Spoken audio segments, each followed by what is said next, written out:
Everyone. Thank you for joining us for the opening workshop session of our 2020 States and Nation Policy Summit. Kicking off this year's meeting, we have the pleasure of EdChoice and their VP of Research and Innovation, Paul DiPerna. Paul joined EdChoice back in 2006, and Paul's research interests include surveys and polling on K-12 education and school choice reforms. He oversees the research activities and projects either produced or commissioned by EdChoice. And under Paul's, while Paul has been there, EdChoice has published more than 110 reports, papers, and briefs during his time leading the research program. Today, Paul will be presenting on EdChoice's latest education polling data and trends that they've collected through their new public opinion tracker, which launched earlier this year. First, before I have passed over to Paul, I'd like to just walk through a few quick housekeeping tips. If you'd like to ask Paul questions during the presentation, you will be able to do so through Pathble's chat box feature for this session. The chat box will also be used for Paul and members of ALEC's staff to share EdChoice's great handouts during the presentation. We've already uploaded a few into the chat box and into the description for this session, so please feel free to check them on out. And then also just to note, if you're interested in rewatching this workshop or sharing it with your networks, we will be distributing this panel through ALEC Connect later this week, and we'll also be releasing it through social media platforms and in our monthly newsletters. Now, to kick off the session, I'm going to pass it on over to Paul to begin the presentation.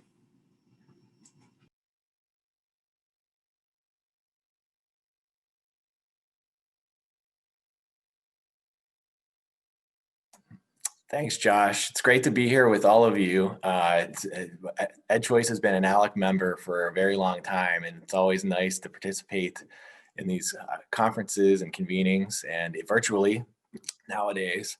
But we really hope to be a resource for all of you and the good work that you're doing. And I know there's a lot of preparation ahead of the legislative sessions next year in 2021. And so we hope that some of the data and the research that EdChoice conducts regularly can be of service and some use to all of you. So I will share my screen now.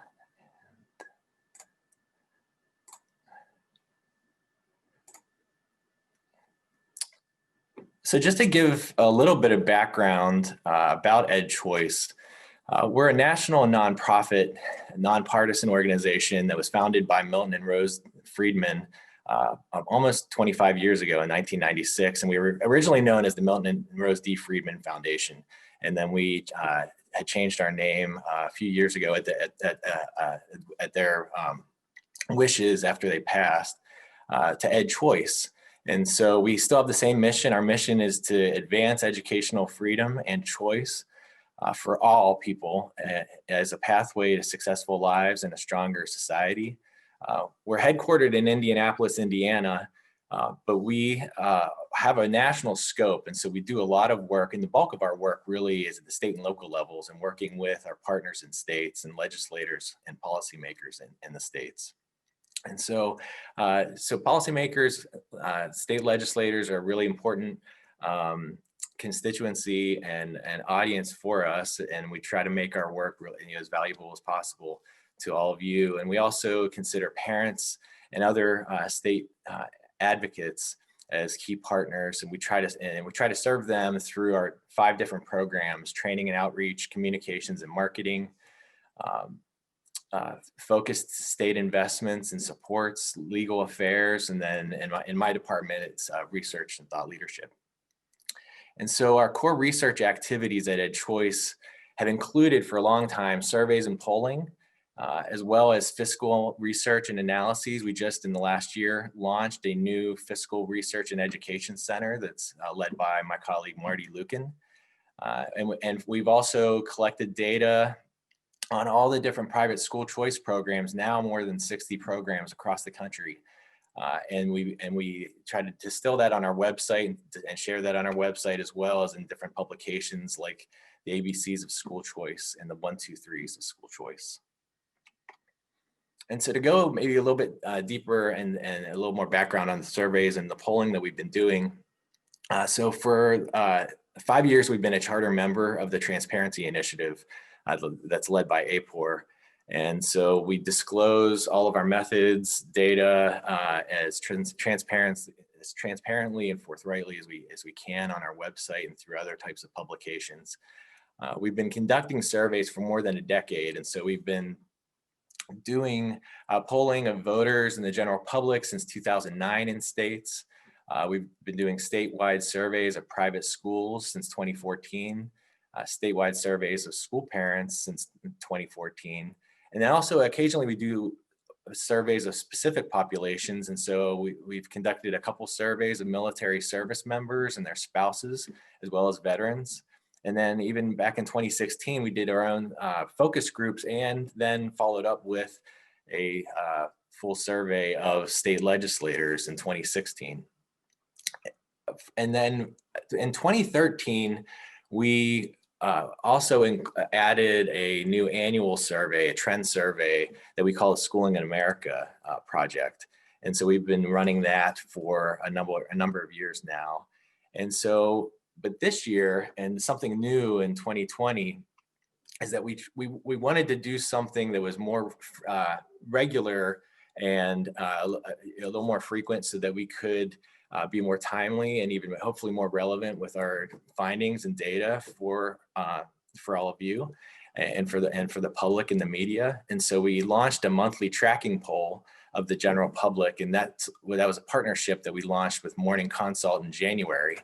And then in March, we adjusted our surveys to include more pandemic and COVID related questions as it affects schooling and parents' decision making, and also for teachers as well. And so in March, we launched a quarterly survey of teachers and to see how they're doing during the pandemic and responding to this, really wild situation that's been very volatile and has taken all sorts of twists and turns, as you all know, over the last 8 months.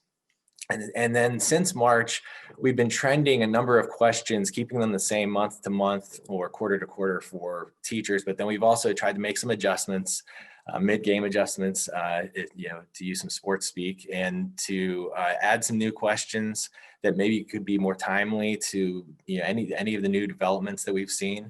And so we've been doing that, and particularly since the beginning of going back to school in August and September.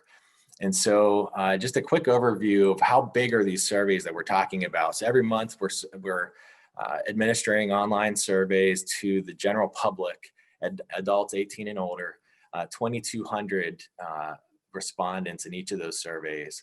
And then we also do a full sample of K-12 school parents, or parents of school-age children, and our sample size usually ranges around 1,200 every month. And when we do our quarterly survey of teachers, we usually are able to obtain responses from about 1,000 teachers, and that's a mix of public district school teachers, private school teachers, and public charter school teachers. And in September, we did a survey of teenagers ages 13 to 18, and we plan to do that on a quarterly-ish basis. And so we're planning to do another teen survey here in the next month or two as well, to see how they're doing and adjusting during COVID. And so as part of this project, in addition to the polling, we have a dissemination kind of platform that we call our national and state online dashboards, and that's the public opinion tracker. And so what I'll do here is I'll switch over and take you to a quick demonstration of our website and how to navigate to try to get the information that can be hopefully of interest to you and of use to you, and do that for a few minutes before going over some of the more recent results that we've seen in our last wave in November. And so this is our URL where you can access the public opinion tracker. I believe the URL is also on the Pathable meeting page as well. And so I will I showed some of the slides to my daughter last night, and they said, you need to have more images, Dad. So I tried to throw in an image here. This is the waiting image, which is for the transitions. And so I'm gonna toggle over to the public opinion tracker. And so this is the homepage for the EdChoice public opinion tracker. And this has features different sections and results from our polling, and this gets refreshed the first week of every month. And so we will have new data up here on this national dashboard and throughout the website next Tuesday. And so this is just to give a quick lay of the land. This is what the dashboard looks like, and we have roughly close to a dozen graphic elements here to where you can easily access the latest polling numbers nationally. But a feature that I wanted to show all of you is that we also are able to take our national polling, and what we're doing is creating a rolling average for state level results. And so you can go to your state and find this dashboard with only your state level, your state results. And right now we have an 11, right now on this website, currently it's a 10-month average. Once we hit 12 months, we'll continue to do a 12-month rolling average. So we aggregate or pool all those responses over a 12-month period, and then report those percentages and those findings in the dashboard. And so you can either access your state through this navigation tab here, or you can go to this map, and I'll just click on Michigan. And you can see here, Michigan, we have so far through 10 months, we've been able to obtain 704 responses from the general public in Michigan. And of those 704, 189 are school parents. And so those are pretty good sample sizes. They give you a good, pretty reliable impression of where folks stand in the state on different issues about COVID or about the direction of education in Michigan. We ask school choice questions further down on the, and show the results about school vouchers, public charter schools, and education savings accounts further down the website and on that page. So these numbers are refreshed and updated every month. And what you can do is you can click on this button here and download that month's state brief. And it essentially creates a PDF of the dashboard for your state, and it changes and it updates every month. And so after you click this, you'll see the following PDF. And so you'll come across this type of document, and we're actually working with Learning Consult to probably add a couple more questions and results to these state PDF briefs. And so this is just something that hopefully can be a quick thing that can be easily accessible on a monthly basis, and hopefully can be of use to you all. And I will click out of here. And one more thing I wanted to show all of you on the public opinion tracker website. So we just looked at the state results for Michigan, and you can do that for almost all of the states. Some of the smaller states we aren't able to report data, but there's just a handful of those states that have a small population, and we just to err on caution, we don't include those states, but the vast majority we have results and dashboards for the states. And you can click on the methodology tab to learn more about the methods and how we in Learning Consult have approached our survey work together, and the sampling of methods and mode of how we do our research. This page, resource downloads, will take you to an archive of all of the different reports that we have produced so far. And so these are slide decks of the findings which I'll show you in a few moments. But you can also go really into the weeds and go into the crosstabs and see all the different demographic breakouts on questions around school choice, around COVID, back to school. And these are mammoth documents that can be literally hundreds of pages of just tables.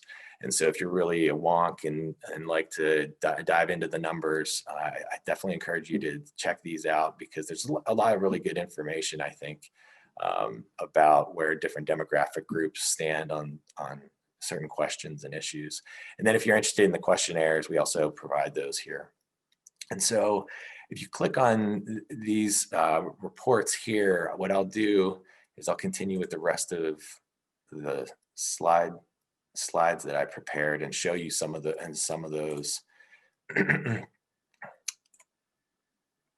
show you some of those charts and the slides that we typically produce on a monthly basis. And so here we're back in the elevator, and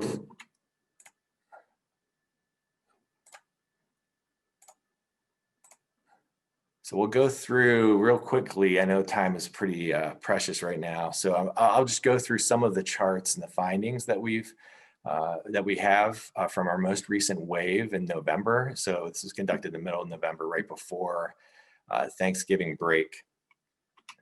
And so I'll go through some of the COVID and schooling questions, a few of the questions and results that we typically ask, not just in our tracking poll with Morning Consult and the Public Opinion Tracker, but also in our Schooling in America survey that we do every year. So we try to draw on some trends, and then some of the school choice related questions and the results there. I'll try to go through fairly quickly.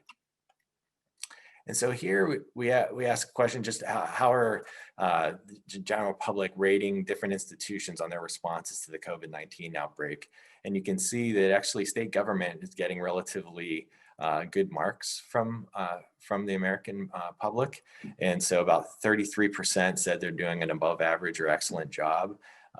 And that's comparatively about on par with most of the other institutions, but you can see at the national level, federal government and national multinational corporations get a little bit low, some lower marks, but the federal government by far gets the most negative ratings from the public. This is how disruptive COVID has been, and people have felt it among their community, their household, or their personal routines. And so you can see that it was very disruptive at the beginning in March and April. And it really spiked up to more than half were saying it was very disruptive to their community, close to half at the household and their personal routines. And then it's kind of tapered off for a while, but now in October and November, it seems to be ticking up again. And so we'll see if this latest surge, what the December results tell us, if things are going back up in terms of the disruption. So we asked a question, to school parents, based on what they've seen or heard about COVID, how comfortable are they now with children returning to school? And so the total comfortable is 42%, and that has gone down 11 percentage points since October. And so that might not be a surprise, just the way things have been going with the pandemic. But so we've seen this number go down in terms of parents' comfort levels. About almost two thirds of school parents don't think that it'll be safe for children to go back in person until at least February, March, or even later. And so about 65% said that when we asked about when they feel they would be safe for children to go back for in-person classes. About 81% of parents said that they had a choice between remote learning and in person, and 51% of parents have said that they were given the option and they took it and they decided to do the remote learning. We asked parents just how they feel their children are doing academically, emotionally, and in their social development. And it's interesting, we've seen just in the last month that private school parents are looking, their responses appear to be very different than other types of school parents. in terms of how well they feel that a much higher percentage are more likely to say their children are doing very well in academic learning, emotional development, or social development. Learning pods have been a big thing in the news quite a bit. And so we started asking questions about learning pods a few months ago. And as of right now, our latest estimate is about 15% of parents say that they're participating in a pod, but another 19% said that they'd like to form a pod. Private schoolers and charter schoolers seem to be the most likely to say that they're currently participating in a pod. Other demographic groups, higher income families, parents of elementary school students, they say that they're a little more likely to be participating in pods. Of that 15% who are participating, 3/4 are just supplementing their regular schooling, while another 25% say they're actually substituting or replacing their regular schooling. And then the numbers for those who are looking to form a pod, an even higher percentage, almost 2 out of 5, 38% say that they're looking to use pods as a substitute or replacement for regular school or virtual learning. And then these are different reasons. And we'll have this slide deck on, I know that I probably have to wrap up here shortly, but some of these slides that I'll go through, they'll be in the slide deck that's available to you through Alex Pathable platform and the meeting page. And so these are just reasons that parents say verbatims on why they're participating in a pod, looking to form one, why they're not participating. We asked a new question last month about what parents say they would pay on average on a monthly basis for one child to participate in a pod, and it came out the average was about $140 a month that parents would be willing to spend for their child to be in a pod.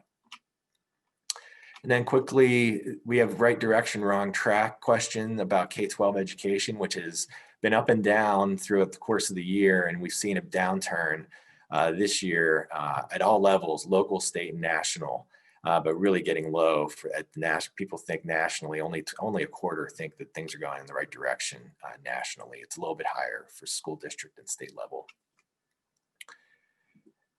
We ask how, to what extent folks feel they have a level of trust in different types of stakeholders and the decisions they make about education, and by far teachers are the most trusted. People say that they trust teachers the most, and they're more likely to say they trust teachers than other groups. Parents are a close second, and then it starts going down. And just the messenger, but down here we have, and this is pretty typical in polling, that the further out you go asking, the further away from the home or the community, the responses can tend to be a little bit more negative. And so we see opinions on Department of Education, school boards, and the state legislature or governor down here. But on the good side, parents actually have a more favorable view comparatively to the general public, and have a little more favorable, especially for like school district superintendents, school boards, and state legislature or governor. And then we ask questions about satisfaction with schooling, and private schoolers tend to be most satisfied compared to other types of schooling. And so you see almost 7 out of 10 7 out of 10 private schoolers, non-religious, say that they're very satisfied. 6 out of 10 religious private schoolers say they're very satisfied, compared to the percentages, almost half the proportions who say they're very satisfied with public district schools. The big takeaway here is that people, looking at the actual per student spending in states, the max and the minimum and the mean across the country, compare that to what people think we're spending per student in the public schools, and folks really underestimate how much we spend in public schools on a per student basis. And these are all median estimates, but they don't go any higher than $5,000 per student, which is really low compared to what we are actually spending. So that's an area where folks can be educated, because what we find out is that once you give them that information, they really change their opinion about funding, school funding. And so without any information about their state's school funding, half will say that the public school funding is too low, 51%. But then when you give them your state average, per student spending average, that goes down, that 51% goes down to 32%. So that's a 19-point drop, which is pretty huge drop in terms of that impact of just that statistic and piece of information. Folks, the big takeaway here message is that parents have a very wide range of preferences when it comes to schooling, and things really get split up once you take out and discount financial costs and transportation. Parents tend to have an equal preference of private schools or public schools. And then 10% say they would like to homeschool, 8% would say they'd like to send their child to a charter school. And then quickly, we ask questions about charter schools, vouchers, and ESAs. And you can see this is, again, where information helps. And so the baseline, we ask a question just based on what you know, what's your opinion of public charter schools? You can see about half of the public say they are strongly or somewhat supportive of charters, but then that really goes up when you give them a definition or a description that we follow up with. And so that goes up 14 points among the general public, goes up 12 points from 62 to 74 for school parents. And you can see it even has an impact based on party ID.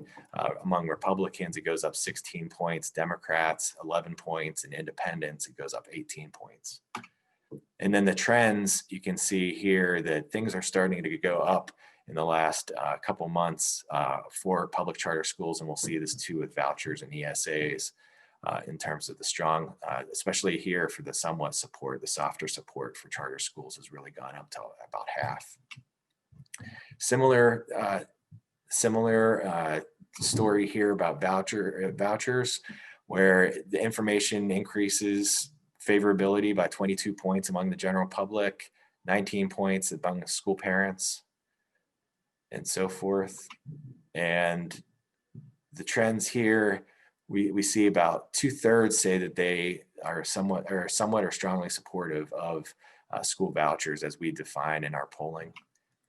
And then ESAs is another area where there's a lot of room for growth, where 43% say they favor without a description, but then it goes up to almost 7 out of 10 favor when they are given a description. And it's similar boosts across the board on different demographics.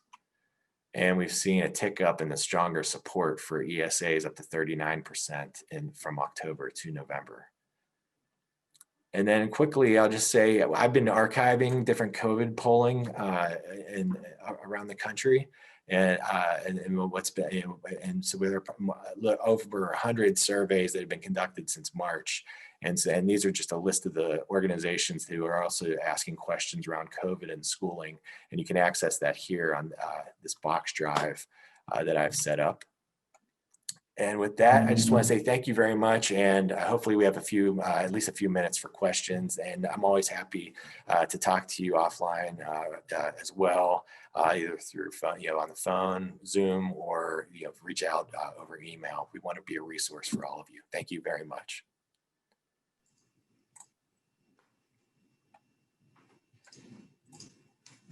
Thank you, Paul, for that fantastic presentation. We do have a few questions from the audience. First being from Representative Candace Perucci out of Utah. She said she was excited to hear from you today, and EdChoice is a huge fan. And her question was, which you may have answered during the presentation, this was posed at the very beginning. Has there been polling done since COVID-19 to see if people are more open to vouchers, choice in school, et cetera?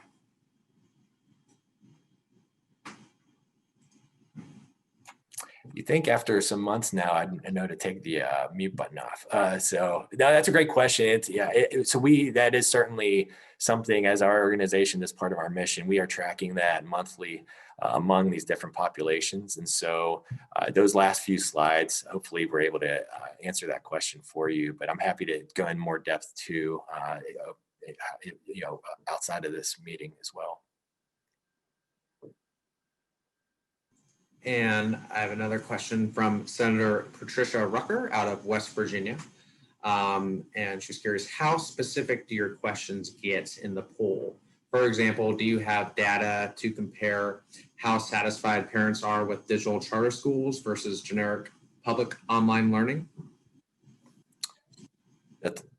That's a great question. So we, in our tracking poll, we don't necessarily go into that detail, because what we found in some of our other state level polling and some of these statewide surveys of parents is that we lose respondents, and we get a lot more don't knows when we go past even just those descriptions of the policies that I showed a few minutes ago. If we go further than that, then it gets really harder to get some reliable responses and results. But having said that, though, we are always up for including new questions and considering new questions for our tracking poll. So if anyone and Senator Rucker, if anyone has ideas for new questions, new topics, we are always welcome to hearing what you might have in mind, and we can do our best to try to include that as a one-off, even on a monthly tracking poll.